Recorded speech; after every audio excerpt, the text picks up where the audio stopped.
Pernah nggak sih kamu ngerasa ingin tahu tentang semua hal kayak kenapa langit biru, kenapa burung bisa terbang, gimana cara kerja tubuh manusia, atau bahkan gimana caranya bikin mesin terbang? Kalau kamu pernah ngerasain itu, berarti kamu mirip banget sama seseorang yang hidup lebih dari 500 tahun lalu, Leonardo da Vinci. Dia bukan cuma pelukis, bukan cuma penemu, dan bukan cuma ilmuwan. Dia adalah perpaduan dari semua itu dan lebih. Bayangin di zaman di mana orang masih percaya bumi itu pusat alam semesta, Leonardo udah nulis ribuan halaman catatan tentang tubuh manusia, tentang mekanika, tentang tumbuhan, sampai ke konsep mesin terbang yang baru bisa diwujudkan ratusan tahun kemudian. Ceritanya bukan cuma soal kejeniusannya, tapi tentang bagaimana rasa ingin tahu bisa bikin seseorang melampaui batas zaman. Lahir pada tanggal 15 April 1452, Leonardo kecil tumbuh di sebuah desa kecil bernama Vinci di wilayah Tuscany, Italia. Yup, dari sinilah nama belakangnya berasal, Da Vinci, artinya dari Vinci. Ia adalah anak tidak sah dari Ser Piero, seorang notaris bangsawan, dan Caterina, seorang perempuan desa biasa. Karena statusnya yang tidak sah, Leonardo tidak mendapat hak-hak istimewa seperti anak bangsawan lainnya, misalnya pendidikan formal di bidang hukum atau sastra. Tapi justru karena itu, dia tumbuh lebih bebas. Sejak kecil, ia suka bermain di alam, mengamati burung, tanaman, air sungai, dan hewan-hewan kecil. Semua hal yang dilihatnya memancing rasa penasaran. Leonardo kecil bukan tipe yang duduk diam mendengarkan pelajaran. Dia lebih suka bertanya, mengamati, menggambar, dan bereksperimen. Melihat bakatnya, ayahnya kemudian membawanya ke Florence, pusat budaya dan seni Italia saat itu. Di sana, Leonardo magang di studio milik Andrea del Verrocchio, seorang seniman besar yang terkenal pada masa itu. Di studio inilah Leonardo belajar melukis, membuat patung, teknik perspektif, serta cara kerja alat-alat mekanik. Salah satu cerita terkenal adalah ketika Verrocchio melukis The Baptism of Christ. Leonardo dipercaya melukis salah satu malaikat kecil di bagian lukisan. Dan hasilnya, sang guru Verrocchio konon begitu terpukau dengan hasil lukisan muridnya itu, sampai-sampai merasa tak bisa melukis lebih baik lagi dan memutuskan berhenti melukis. Dari situ, nama Leonardo mulai diperhitungkan sebagai seniman muda berbakat. Tapi Leonardo bukan seniman biasa. Ketika pelukis lain hanya fokus pada bentuk dan warna, Leonardo tertarik pada mengapa dan bagaimana. Mengapa otot bekerja seperti itu? Bagaimana cahaya memantul dari objek ke mata? Kenapa burung bisa terbang? Pertanyaan-pertanyaan seperti ini terus membayanginya. Maka dimulailah kebiasaannya yang paling luar biasa, mencatat. Leonardo selalu membawa buku catatan kecil kemanapun dia pergi. Di sana ia menulis, menggambar, mencoret, dan mencatat apapun yang membuatnya penasaran. Ia menulis dari kanan ke kiri, dalam tulisan terbalik yang hanya bisa dibaca dengan cermin. Banyak yang bilang dia melakukannya supaya orang lain tidak mudah membaca pikirannya. Tapi kemungkinan besar, karena dia kidal, itu adalah cara alami baginya untuk menulis dengan cepat tanpa menghapus tintanya sendiri. Di tahun 1482, Leonardo pindah ke Milan dan menawarkan dirinya kepada Ludovico Sforza, penguasa Milan, sebagai insinyur militer, arsitek, pelukis, dan pematung. Di surat lamaran kerjanya, ia bahkan tidak menyebutkan bahwa ia bisa melukis sampai paragraf terakhir, karena ia lebih ingin dikenal sebagai penemu.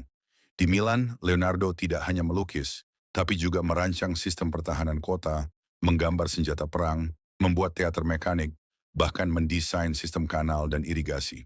Salah satu proyek terkenalnya adalah patung kuda raksasa dari perunggu untuk mengenang ayah Ludovico.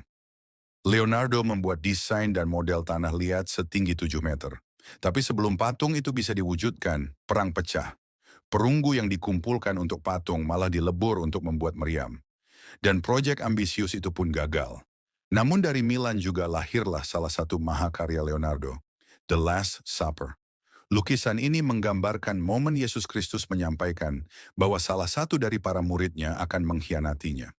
Yang membuat lukisan ini luar biasa bukan hanya keindahannya, tapi karena Leonardo berhasil menangkap ekspresi emosional dan dinamika psikologis masing-masing murid. Ada yang marah, kaget, bersedih, bahkan saling menatap curiga. Leonardo juga menggunakan teknik perspektif yang sangat presisi. Tapi karena mencoba teknik baru menggunakan cat air dan tempera di dinding yang tidak cocok, lukisan ini cepat rusak. Meski begitu, hingga kini lukisan itu tetap dianggap salah satu karya paling penting dalam sejarah seni dunia. Ketika Milan jatuh ke tangan Prancis pada tahun 1499, Leonardo kembali ke Florence. Di sana ia melukis Mona Lisa, lukisan yang mungkin paling terkenal di seluruh dunia. Wajah perempuan dengan senyum tipis misterius itu seolah menyimpan rahasia. Siapakah dia? Banyak sejarawan meyakini dia adalah Lisa Gherardini, istri seorang saudagar kaya. Tapi banyak juga teori lain bermunculan, mulai dari potret diri Leonardo versi perempuan hingga simbol dari keharmonisan alam. Yang jelas teknik sfumato yang digunakan Leonardo, yaitu transisi warna dan cahaya yang sangat halus, membuat lukisan ini terasa hidup dan memikat siapapun yang melihatnya. Bahkan matanya seolah mengikuti kita kemanapun kita bergerak. Tapi sementara karyanya terkenal, kehidupan pribadi Leonardo terbilang sunyi. Ia tidak pernah menikah dan tak diketahui memiliki anak. Ia punya beberapa murid dekat, salah satunya Francesco Melzi, yang menemaninya hingga akhir hayat. Di sisi lain, Leonardo tetap tak pernah berhenti mencatat. Ia melakukan otopsi mayat untuk memahami anatomi tubuh manusia. Ia menggambar jantung dengan presisi, memetakan sistem pembuluh darah, otak, otot, dan organ-organ tubuh. Ia mencatat bagaimana bayi berkembang dalam rahim, bahkan menulis bahwa udara yang kita hirup masuk ke paru-paru dan diserap oleh darah. Gagasan yang baru dibuktikan ratusan tahun kemudian. Selain itu, Leonardo juga menggambar ratusan alat dan mesin, dari sepeda, helikopter, mobil, kapal selam, bahkan robot. Sebagian besar tidak pernah diwujudkan pada zamannya, karena teknologi dan bahan belum memungkinkan. Tapi desain dan prinsipnya luar biasa maju. Contohnya, konsep helikopter yang ia buat memiliki baling-baling spiral, seperti ulir, mirip dengan prinsip dasar baling-baling modern. Ia juga merancang jembatan lipat portabel, alat pompa air, dan sistem roda gigi kompleks.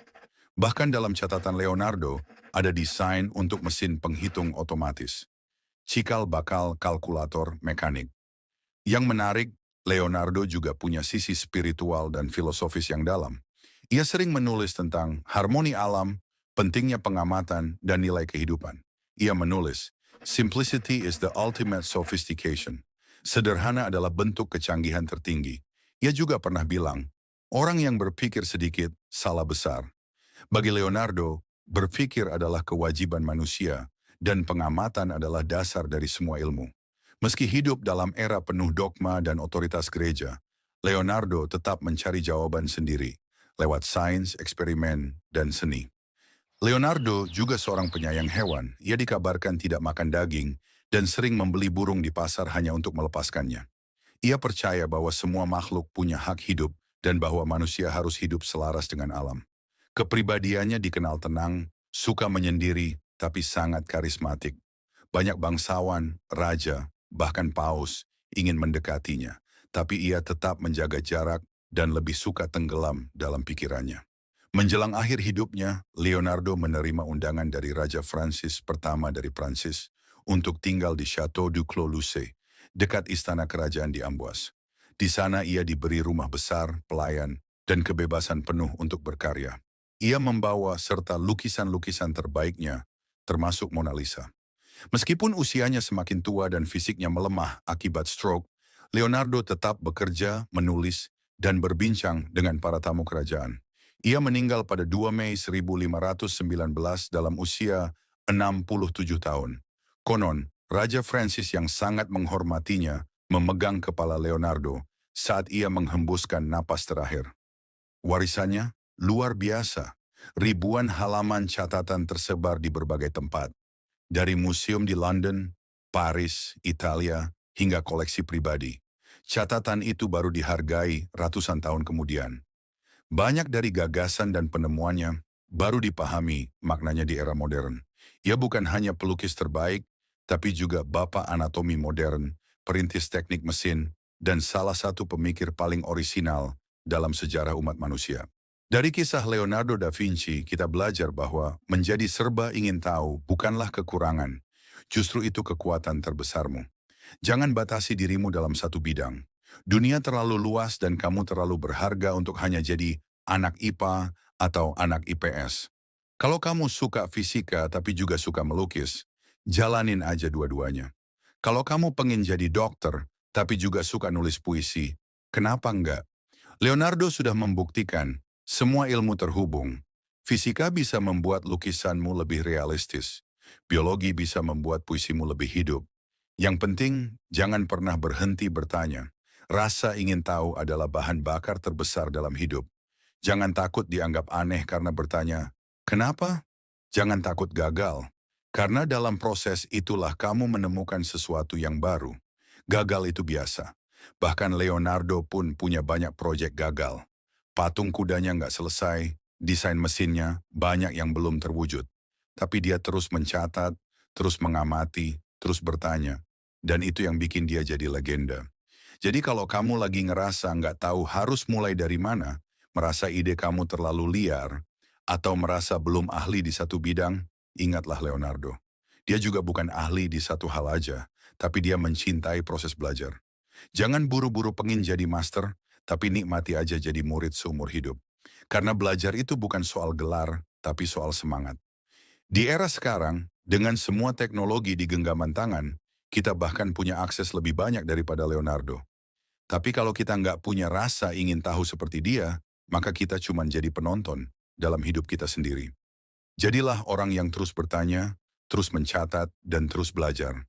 Siapa tahu kamu adalah Da Vinci dari zaman ini, yang bukan cuma ngerti banyak hal, tapi juga bisa menghubungkan semuanya jadi sesuatu yang bermakna. Kalau kamu suka video ini, jangan lupa like, komen, dan share ke teman-temanmu, biar mereka juga ikut terinspirasi. Subscribe juga, biar kamu nggak ketinggalan kisah inspiratif lainnya. Sampai jumpa di video selanjutnya, dan ingat, jadilah seperti Leonardo. Nggak takut beda, nggak takut belajar, dan nggak pernah berhenti bermimpi.